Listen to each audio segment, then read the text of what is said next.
เอาหนึ่งก็แล้วซ่าเลยเพราะว่าเอาซองนี่มันจะทำให้เป็นหนึ่งมันตัดครึ่งเลยฮะตัดครึ่งเลยเคยกันจังเดียวไว้ดีใจเด้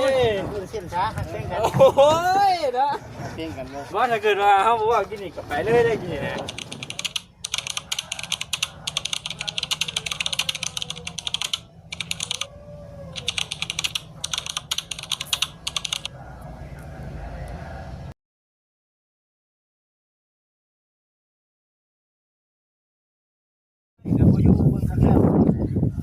พี่น้องเลยเนาะทุกสาเพิ่นกำลังพี่น้องเลยกำลังบุกอยู่เทิงพุ่นว่าซั่นคนอื่นกันมีแต่ว่าทักทายสบายดีนะพี่น้องเด้อเนาะสังกะสีเศร้าสี่เนาะรอบบ่ายเศร้าสี่ได้ข่อยมานะกับลบข่อยวิธีต่างหากนี่ลองเบิ้งเนาะคนขึ้นไหวเบิดเลยเนาะลึกลีอันนี้ตัวใดกับบริติเนาะตัวนี้แล้วมันเย็นครับเย็นได้หลังหญ้านี่บ่หลังหญ้ามันจังเย็นบ่แต่เสียงไผ่นี่แหละพอยันลมพัดมากกับเพิ่งว่าเลยแหละนะเพิ่งก็เลยมันบ่ยืมคือสังกะสีเนาะตู้เนาะเป็นตู้ทนเด็ดได้บ่ทนเด็ดน้ำหลานได้อยู่บ่ได้เนาะคำได้จะไปเบิ่งไม้ไปไปเบิ่งไม้เบิ่งเด้อหัวโว้ยเนาะย่านดิใช่แน่ดิพี่น้องเลย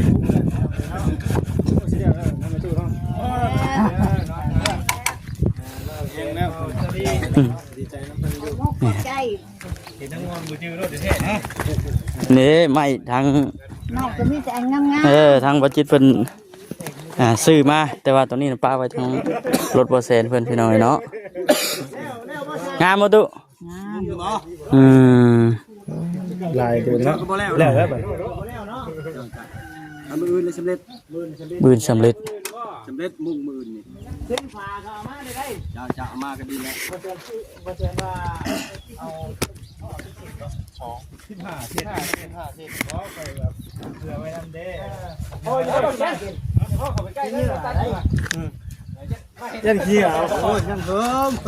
เขี้ยวว่าทนได้มากเส้นใหม่น่ะพ่ออยู่หรอกเนาะพ่อเนาะพ่อกับอุ่นใจพ่อ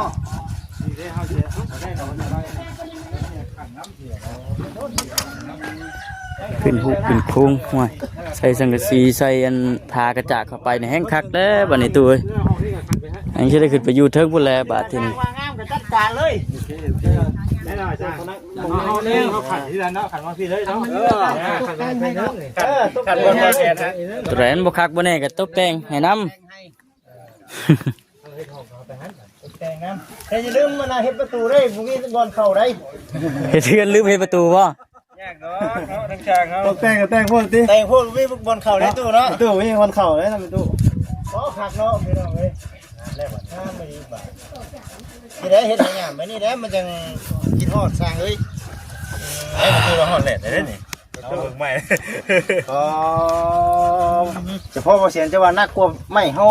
ถอยไปกระจาดเฮาจังได้พี่น้องเอ้ยโอ้ไม่บ่30เศษมีตั้งก็สิบ่ตั้งคันเจ้าออกมาเด้อเฒ่าเด้อพังควรเด้อว่าหน่อยขึ้นหลายได้บ่โอเคขึ้น2เนาะแม่นไม่15เซนแก่นะเลยบ่ได้จะแก้ไปยังมานี่ก่อนทำให้ตู้มันได้บ่เวียนแนวโดยงามอยู่บ่ใหม่นี่งามเนาะคือว่าสิได้เด้ว่าจักสาเหตุที่บ่เสียนแว่นตาแล้วบัดนี้ผู้สาเหตุที่เจ้าใช้แว่นตาแล้วเอายุ่งสิกันแดดบ่ถ้าเขายืนได้หมดยืนได้หมดมาญาติเด้อเจ้าแว่นคอยเอาหมวกดิเอาบ่เสือนะเอาเวียดเอาบ่เสือโอ้โหนั่นก็ได้เนาะเป็นไงโอ้มวยฮะคุณมันตาคอยอยู่ด้วยนะไปได้แล้วมันเดือดไม่ละมาเข้าผมบ่ยันเนี่ยจริงนะ อันนี้ก็ถือว่าไม่งามเนาะไม่สบายเอาลงก่อนพี่น้องเนาะ เอาตัวไหนนี่ เอาตู้ห้องเด็ดแล้วเพิ่งแล้วจะห้องเด็ดป่ะตู้ไม่ได้ห้องเนาะ ไปนั่งดูมุ่นได้ตัวเลย เห็นโทรศัพท์ไม่ฮ้อนแล้วอันนี้พี่น้องเนาะแดดจ้าแดดแหมเลย ว่ายกตัวนี้เด้อ ฮะอันเราเจ้าเคียงแดดก่อนเท่านะ ญาติเดียวนี่เนาะเราก็เอาเด้อขออนุญาตตู้ไปนั่งดูมือก็ได้ไปเพราะจะให้เรามาเบิ่งไม้สิดอกพี่น้องแต่ว่าตู้ระวังไม้เขาเจ้าปาดต้องใช้เด้อ เราห้องก้อนตัวเลย นั่งอยู่ผมรถครับเดี๋ยวเนาะ กลุ่มเดียวกลุ่มน้องบอลสวัสดี เบอร์นี้มันโอ้ยเอาแบบไหนเอาไว้ทางเจ้าเลยเพิ่งบ่นี่เอาชื่อซองบ่เคยเอาคุยโจ้เนาะตามว่าเอาชื่อซองครับ แต่เรียกไว้โอ้ยยันต่ำกล้อง จะมือกล้องเลยเนาะเอาหนึ่งก็แล้วซ่าเลย เพราะว่าเอาซองนี่มันจะทำให้ถึงนึง มันตัดครึ่งเลยฮะตัดครึ่งเลย เคยกันจึงเรียกไว้เนาะ สามทีโอ้ยเหนียวได้ว่ะ ต้องบริยอมกันโยเนาะ บ่เพราะว่าเมียข่อยอุตส่าห์เป็นห่วงเวลาผัวออกแดดแหละให้ใช้แน่เหรอ หยุดไปเบิ่งก่อนคือกันอยู่บ่ ลองแน่แล้วลองก่อนเนาะ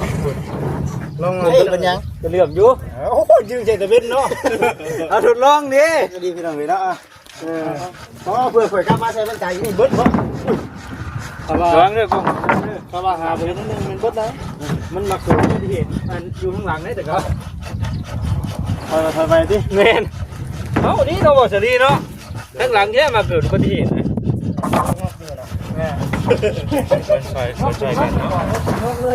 ซับฮ้อนเนาะ ไปนับไปโอ้เริ่มเลยนะเจ้าเก่าเชื่อปอ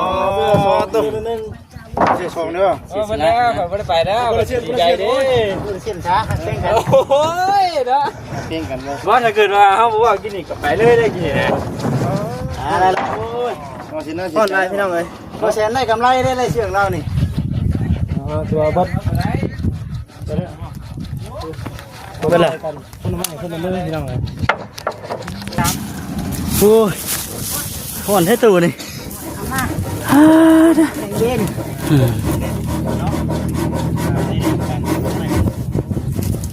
นั่นน่ะ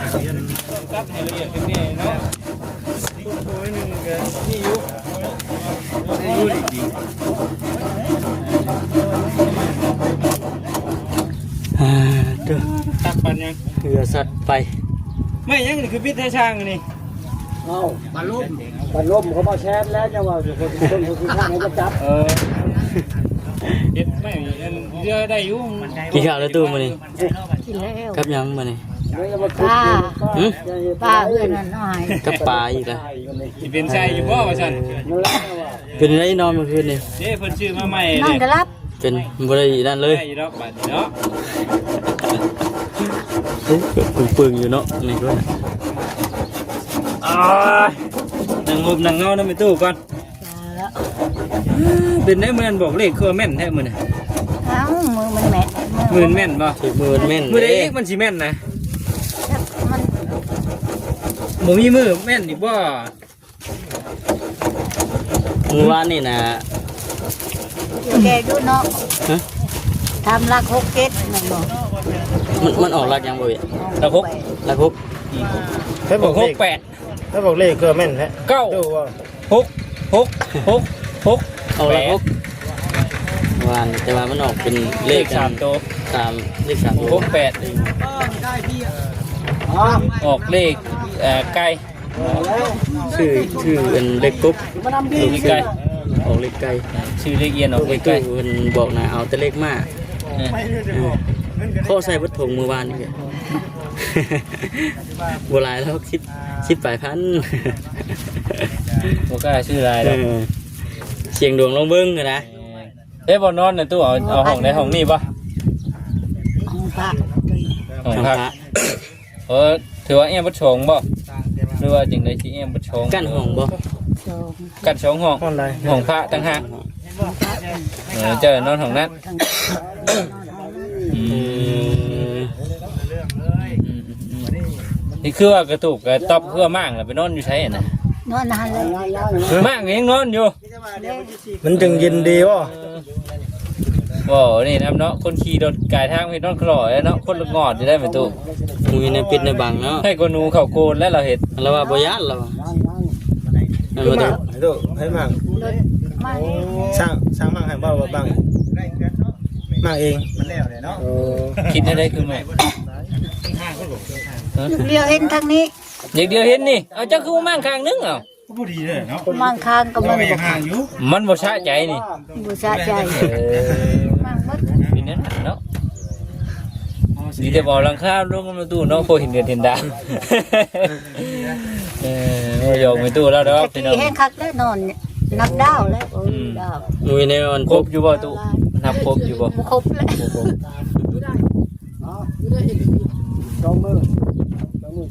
ถือว่ามื้อนี้ช้างเพิ่นจะได้มุ่งอยู่นี่เนาะ ไปเทิงบ้าเลย อ่ะไปรอเบิ่งเงินทางเทิงก่อนสบายดีบ่าวสลี จะไหน คนรอ คนรอมีเงินขายยังผมนั่งเลยเห็นเวียนอยู่ ยังน่ะ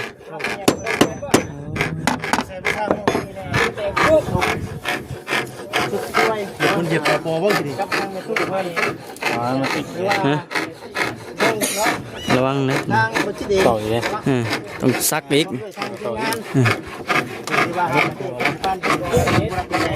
กูต่อได้ อืม ได้ครับกูต่อถือว่าดีมุกดีใจลายเนาะถือว่าเพื่อนเรา โอ้ขึ้นมาเทิงพี่ให้คักบ้านพี่น้องเลยเนาะแต่ว่า ตามเป้าว่าเขาอยากให้เงินน่าเลี้ยวแต่ถือว่าเลี้ยวสมบูรณ์ โอ้เชนจะสิขึ้นอีกบ่น่ะ เปอร์เซ็นต์ก็จะขึ้นเนาะ ฮะเออ ถือว่าโอ้ดีใจพี่น้องเด้อเนาะขึ้นมาหาวิวกันพี่น้องเลยเนาะ สร้างขึ้นแท้นี่ บ่จิบขึ้นมาแล้วขึ้นมาเบิ่งก่อนเนาะเบิ่งก่อนกราบขอโทษให้ FC หลายๆเนาะผู้ที่ว่าเพิ่นว่าโอ้ยสูงเด้บ่จิบเด้อว่าซั่นระวังเด้อบ่จิบเด้อขึ้นไปสูงครับได้อยู่อันนี้ทางน้ำแล้วอัน เรื่องให้มาเซ็นไม่เซ็นมาอันนี้คือไม่เซ็นพี่น้องเนาะพอดีลายยาวพอดีเลยลายยาวนะพอดีลายขวงสิลายตั้งอันนี้ลายขวงก็ได้ลายขวงแล้วพอดีเอากันยังสิมีตั้งอยู่เนาะมีตัดอยู่นี่นะว่าสุดท้ายเขาใช้พากระตานะพวกควงก็ได้พี่จะตั้งพี่จะตั้งเขาอย่างเดียวตั้งอย่างเดียวเลยนี่ตั้งขึ้นไปเลยรู้นะเชิญตั้งเลยดิเอาไหนก็ได้ขอเพียงแต่ว่ามันอยู่แล้วก็มันแน่นเนาะที่มันเดือดเขาก็ว่าเห็นพวกนั้นหลายแนวมันเดือดนะให้ตัวพ่อแน่น มันบ่พอแล้วหายากเลยเนาะ มันโมโหทางจะขึ้นมาอยู่นะถ้าไทยยังก็ยันมันโมถึงนะไม่ได้ดิเพราะมันเดือดก็เดือดโบราณนะพี่น้องคนอีกห้ามเอาทางสบายดีด้วยซ้ำ โอ้ขึ้นมาเทิงพี่เลยเย็นคักเอ้ยมันคือเป็นขั้นใดบัดว้าเนาะคอยขึ้น พี่ขึ้นนั่งนี่ บ่คนบ่ได้ขึ้นเทิงพอสลีนะเสียงขั้นใดนี่โอ้ย เดี๋ยวลงมาจากอ่ะ ขึ้นมาเทิงพี่เย็นนะบ่สลี เย็นปะแล้วเลิกพี่น้องเด้อเนาะ ฮอนบ่ กำลังตีมาแล้วส่วนประตูน่ะคือสิได้เอาสังกะสีเอาพี่น้องเนาะ แต่ว่าลาอดนอนอยู่หันก่อนอีกประมาณจักมื้อวะ ช่างไว้อีกวันสองมื้อ อีกวัน2มื้อแม่นแล้ว ชื่อน่ะบุ๊กแล้ว จะนอนอยู่หันก่อนพี่น้องเนาะ เดินทางประตู มุงเงินหลังคานี่บ่ เพราะว่าตอนแรกเว้นชีมุ้งไม่ได้มันแดดมันเหลื่อมตา แม่นแหละทั้งเหลื่อมทั้งฮ้อนแล้วเป็นที่เฮาอันไปมุงเงินขึ้นน้องมะลินะช่วงบ่ายช่วงเที่ยงโอ้ ไฟมุ้งมันตอนแรกหมดเลยสร้างเป็นมุ้งตัวใหญ่ เนาะ กล่องมุ้งเจ้าของบ่เห็นมุ้งเด้ ขนาดมุกตะแลงไงเนาะ ทำเล่นบ่เห็นมุ้งกล่องมุ้งเจ้าของ ตัวนี้มันต้องตั้งกลาง ผมเยี่ยมหมดแล้วผมเยี่ยมอยู่กลางเลย เยี่ยมเลยเยี่ยมเนาะผมเยี่ยมให้ประตูก็ตั้งสายผมเยี่ยม คักแล้ววันนี้พี่น้องเนาะเงินไม่ตู้คูณ เย็นเย็นเพิ่มนี่เนาะ เห็นว่าเงินแดดว่า ให้เขานั่งอยู่นี่ยังเย็นเลย จักบอกว่าเจอแม่นจักคุณคนมือเนาะคือคนมือ ลงมาแล้วเปลี่ยนสีแล้ววะ เป็นตาดำตาดำ เขาอยากจะเปลี่ยนสี เพื่อนตาจะได้ลงได้บัดนี้ได้บัดนี้ ได้ป่ะ ห้ามเอาเด้อ ลาแล้วเลยคือได้ลงได้ได้ก่อน ได้ลงมาได้เขาแห้งเนาะโอ้ไม่ก็งามพี่น้องเนาะ เบิกลงก่อนข่อยก็ได้ย่านเลย ได้ขนาดให้